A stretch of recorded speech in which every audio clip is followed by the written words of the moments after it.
Si t'as pas de labo, t'as blablaro, t'as blablaro. Amis chimistes, bien le bonjour.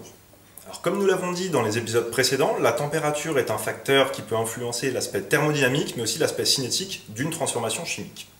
En chimie organique, de nombreuses réactions, bien que thermodynamiquement favorisées, sont lentes. Par conséquent, on va avoir intérêt à chauffer en vue d'accélérer ces transformations-là. De plus, dans de nombreux cas, on travaille dans un solvant qui a pour rôle principal de mettre en contact les réactifs afin de pouvoir les faire réagir entre eux. Chauffer le mélange réactionnel va donc avoir pour effet d'augmenter de manière globale les solubilités des différents réactifs. Il nous faut donc un montage, un dispositif qui va permettre de chauffer le milieu réactionnel sans perdre de matière, qu'il s'agisse de réactifs, produits ou solvants. Ce montage, c'est le montage de chauffage à reflux. Juste un petit conseil avant d'aller plus en avant, si vous souhaitez retenir tout ce que je vais raconter, prenez des notes dans votre cahier de labo. Commençons par voir simplement le principe de l'expérience. En fait, la transformation va avoir lieu dans un ballon dans lequel il y aura le mélange réactionnel, donc réactif, catalyseur éventuel et solvant, ainsi qu'une olive aimantée. Et donc ce ballon, on va le surmonter en fait d'une colonne réfrigérante qui va être alimentée par de l'eau froide. Ce faisant, on va chauffer le mélange réactionnel et une fois que la température va atteindre une température quasiment égale à la température d'ébullition du solvant, les vapeurs vont monter dans le réfrigérant, mais au contact des parois refroidies par l'eau, vont se recondenser et donc retomber continuellement dans le mélange réactionnel. On dit alors qu'on est à l'état de reflux, c'est-à-dire un état d'équilibre thermique du solvant sous ces deux formes, ces deux états physiques, liquide et vapeur. Ainsi, grâce à ce dispositif, on arrive à travailler à une température quasiment égale à la température d'ébullition du solvant sans perte de matière par vaporisation. J'en profite pour vous dire que lorsque vous devez mesurer la durée d'une réaction, vous lancez le chronomètre lorsque le reflux débute, c'est-à-dire que vous pouvez observer les premières recondensations du solvant sur les parois. Il y a certains cas où l'on travaille quand même avec le montage de chauffage à reflux qui permet d'éviter les émissions de vapeur, bien qu'on travaille à une température plus basse que la température de reflux. Dans ce cas, pensez bien à mettre un thermomètre pour contrôler la température du milieu réactionnel. Comme je l'ai dit plus tôt, le rôle principal du solvant est de solubiliser les réactants pour les faire réagir entre eux. Il y a d'autres paramètres auxquels on doit faire très attention quand on choisit un solvant. Sa toxicité, bien évidemment, mais également sa volatilité, et ce pour deux principales raisons. En effet, comme on l'a déjà dit, c'est la température d'ébullition du solvant qui, à l'état de reflux, va imposer la température du mélange réactionnel. On doit donc prendre un solvant qui a une température d'ébullition suffisamment haute si on souhaite accélérer de manière considérable la transformation.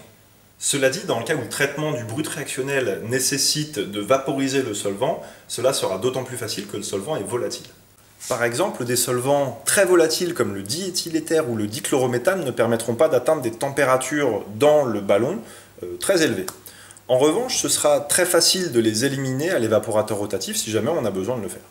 Pour résumer, on va choisir principalement le solvant en fonction de la solubilité des réactants, de sa toxicité et de sa température d'ébullition qui doit être suffisamment élevée pour chauffer de manière considérable le mélange réactionnel, mais pas trop élevée dans le cas où on souhaite éliminer par vaporisation ce solvant lors des étapes de traitement ultérieures. Maintenant que nous avons dit tout ça, je vous propose qu'on passe à un cas pratique. Je disais donc, on va placer du benzaldéhyde en milieu basique, de sorte à faire une réaction qu'on appelle la réaction de Cannizzaro. L'équation de la réaction de Cannizzaro, c'est deux benzaldéhydes plus un ion hydroxyde qui va donner un ion benzoate et de l'alcool benzylique. J'ouvre ici une petite parenthèse pour vous dire que si vous vous tapez les calculs, en fait, vous trouvez que cette réaction est thermodynamiquement très favorisée, quelle que soit la température. Toutefois, sa cinétique reste fortement dépendante de la température, ce qui peut nous motiver à chauffer. Je vous propose maintenant de revenir au choix du solvant. Les réactants étant le benzaldéhyde et la potasse, il va falloir trouver un solvant déjà qui peut solubiliser ces deux composés. Alors, la potasse, c'est un solide ionique, donc le solvant qui va solubiliser un solide ionique, c'est l'eau. Vous savez, ce solvant ionisant et dispersant qui solvate très bien les ions. Sauf que l'eau, c'est bien gentil, mais pour solubiliser le benzaldéhyde, c'est pas top.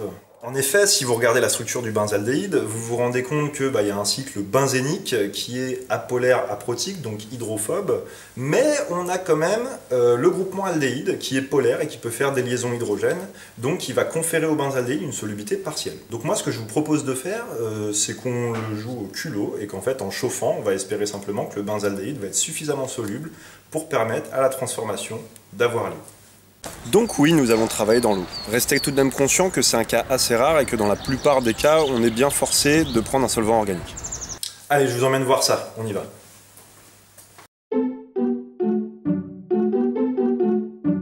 Bon, mes petits chimistes, là le truc c'est de trouver un emplacement suffisamment dégagé à proximité d'une arrivée d'eau pour qu'on puisse alimenter notre réfrigérant. Allez, je vous y emmène. Bon, en fait c'est juste là. Hop. Et voilà. Oh, mais comme c'est beau.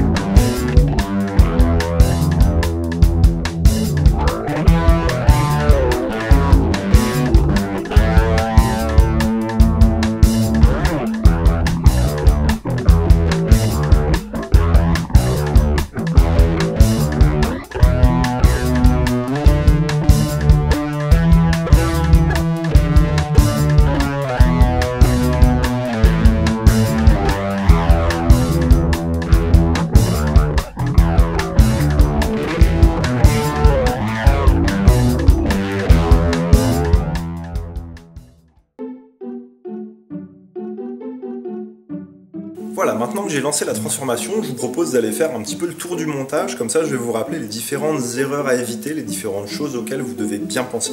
Allez, on y va. Alors, il faut mettre l'eau en route avant le système de chauffage. Et bien sûr, toujours faire très attention avec les tuyaux qui, en aucun cas, ne doivent aller toucher la plaque chauffante, parce que sinon ça part en cacahuète grave.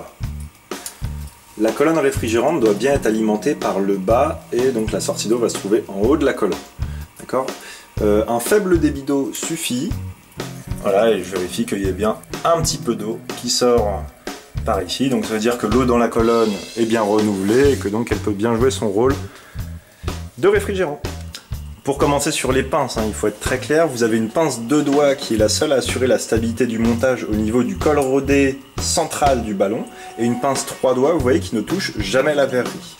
Elle peut éventuellement servir si le montage est déstabilisé, ou simplement à reposer votre colonne réfrigérante à la fin. Donc pince 2 doigts serrée, pince 3 doigts lâche. D'accord ? Elle ne sert jamais la verrerie. Jamais, jamais, jamais. Sinon, si au cours de la transformation, vous avez l'intention d'introduire un réactif ou un solvant supplémentaire, ou bien de relever la température du mélange réactionnel, prévoyez de prendre un bicol ou un tricol, c'est-à-dire d'avoir des cols supplémentaires dans lesquels vous pourriez mettre par exemple un thermomètre, ou encore, pour introduire du coup un réactif ou un solvant, une ampoule de coulée isobar. Voilà, ce qui vous donne ceci, et bien entendu, ça va sans dire, mais ça va mieux en le disant, la colonne réfrigérante, elle est toujours au niveau du col central.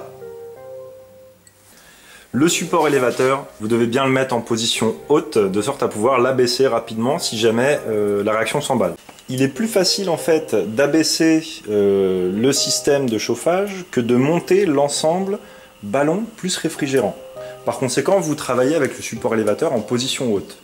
Dans le cas où vous travaillez sur une réaction exothermique, il existe un risque pour cette réaction s'emballe, puisqu'en effet, elle peut être accélérée par l'énergie thermique libérée par elle-même. Pour vous le dire autrement, la réaction libère de l'énergie thermique qui va augmenter la température du milieu, ce qui va entraîner une accélération de la transformation, qui va donc libérer encore plus d'énergie thermique, et ainsi de suite. Et donc la réaction s'emballe, et boum. C'est pour cela que pour des réactions fortement exothermiques, on n'a même pas besoin de chauffer, mais au contraire, on va contrôler la température du milieu réactionnel en ajoutant doucement un réactif à l'aide d'une ampoule de coulée isobar. La colonne réfrigérante est tout de même utile, une fois encore, pour éviter d'avoir des émissions de vapeur. Bref, quand vous travaillez sur une telle réaction, gardez un bain de glace à proximité et si jamais la réaction s'emballe, vous abaissez rapidement le système de chauffage et vous glacez le cul de votre ballon.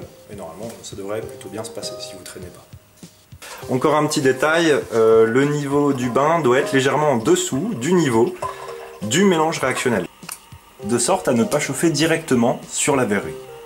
Donc concernant le choix du bain, on pourra prendre un bain d'eau pour des solvants relativement volatiles avec des températures d'ébullition de 60 degrés ou moins. Donc par exemple le diéthyléther, le dichlorométhane ou l'acétone. Pour des solvants moins volatiles, on évitera de prendre le bain d'eau parce qu'une partie de l'énergie thermique qui serait fournie par la plaque chauffante servirait à évaporer l'eau du bain. Donc là c'est un petit peu bête. Dans ce cas-là, on prend un bain d'huile de silicone et là on peut chauffer jusqu'à 250 ou 300 degrés Celsius sans problème. Ouais, enfin, vous ne pourrissez pas le bain d'huile, hein. C'est bien la raison pour laquelle il faut mettre les réactants dans le ballon avant et non pas mettre le ballon au-dessus du bain d'huile et ensuite vous jetez tout et on se retrouve avec des bains roses et c'est un merdier sans nous. Il y a certains labos, ils n'utilisent pas des bains pour chauffer mais ils sont directement équipés de chauffe-ballon. Là c'est la résistance qui transmet la chaleur au ballon et vous pouvez atteindre des températures de 400 degrés Celsius voire un petit peu plus. D'accord, largement suffisant. Et bien sûr, on fait preuve d'un petit peu de bon sens. Si vous demandez 100 degrés Celsius à la plaque chauffante, vous n'aurez pas 100 degrés dans le milieu réactionnel puisqu'il y a des fuites thermiques entre les deux. Et donc là, vous allez dire « Ah, j'atteins pas le reflux, qu'est-ce qui se passe ?» Il faut mettre plus fort. Alors bien sûr, faites attention, il ne faut pas chauffer trop fort et trop longtemps certaines molécules qui peuvent se dégrader thermiquement. Okay, c'est comme au barbecue, si vous oubliez votre viande sur le barbecue, après c'est complètement imbouffable. Donc on pensera toujours à avoir un œil sur le milieu réactionnel. Alors là, attention surtout, hein, la pire des erreurs, celle que vous ne devez jamais commettre. Surtout, ne bouchez jamais le haut du réfrigérant. Parce que là, il va y avoir une surpression dans le montage et donc tout va péter. Et en plus, dans le prof de chimie qui va vous botter le cul. Bien souvent, en séance de travaux pratiques, le professeur vous donne la durée de la réaction par souci de temps. Mais s'il ne le fait pas, comment vous faites ?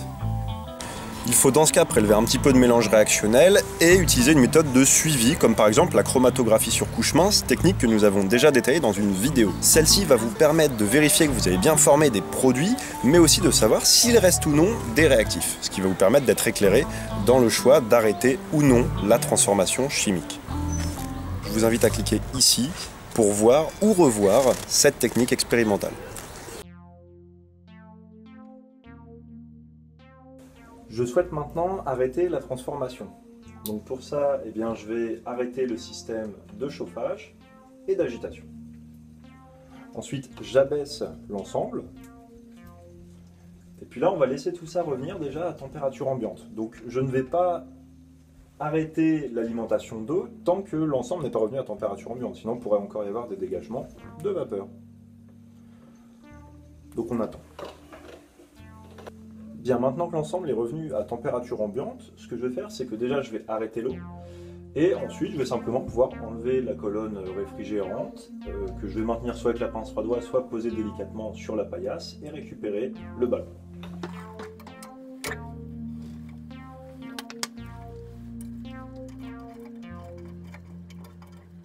Voici notre brut réactionnel que nous traiterons dans une vidéo ultérieure. En attendant le prochain épisode, n'hésitez pas à utiliser les commentaires pour proposer une démarche expérimentale qui permettrait de séparer, puis d'isoler les deux produits de la réaction de Cannizzaro. Voilà, on a à peu près fini. J'espère que tout ce que je vous ai raconté ici, ça a été suffisamment clair et que du coup maintenant vous savez pourquoi et comment utiliser un montage de chauffage à reflux, mais aussi comment choisir votre solvant et votre bain chauffant.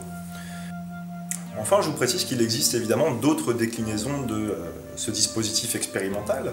Par exemple, certaines synthèses, comme celles qui mettent en jeu un organo-magnésien mixte, nécessitent de travailler sous l'atmosphère inerte. Donc dans ce cas-là, il y aura des précautions supplémentaires à prendre.